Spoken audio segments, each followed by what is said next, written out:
ચતુષ્કોણને લાગતો એક ક્વેશ્ચન લઈ લઈએ તો સમાંતર બાજુ ચતુષ્કોણ ABCD માં માપ ખૂણો 60 હોય તો માપ ખૂણો B શોધો. તો સમાંતર બાજુ ચતુષ્કોણનો નિયમ ખબર હોવો જોઈએ. ખૂણા આપેલા અને ખૂણો બીજો શોધવાનો હોય તો સામસામેના ખૂણાઓ સરખા હોય. આપણે એક ચતુષ્કોણ દોરી દઈએ આ રીતે.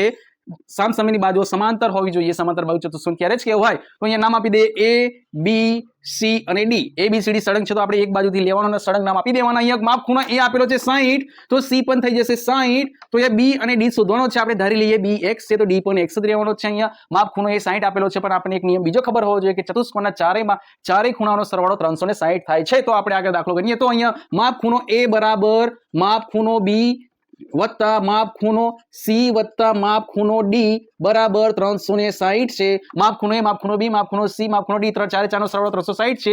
માપ ખૂણો A આપેલો છે 60 વત્તા માપ ખૂણો B x ધાર્યો છે. માપ ખૂણો C જે છે 60 આપેલો છે અને અહીંયા માપ ખૂણો D પણ x છે બરાબર 360.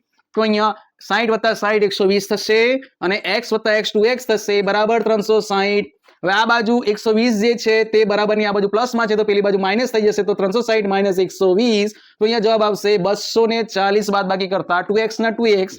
પછી આ જે 2 છે તે x જોડે ગુણાકારમાં છે તો પેલી બાજુ ભાગાકારમાં જાય 240 ભાગ્યા 2. તો x બરાબર આપણે લાવો હોય તો જેવો આપણે ભાગાકાર કરીએ 12 દુ 24 તો 120 આવે. 120 અંશ જે આપણો છે તે B માપ ખૂણો B અને માપ ખૂણો D સરખા હોય એટલે 120 થાય.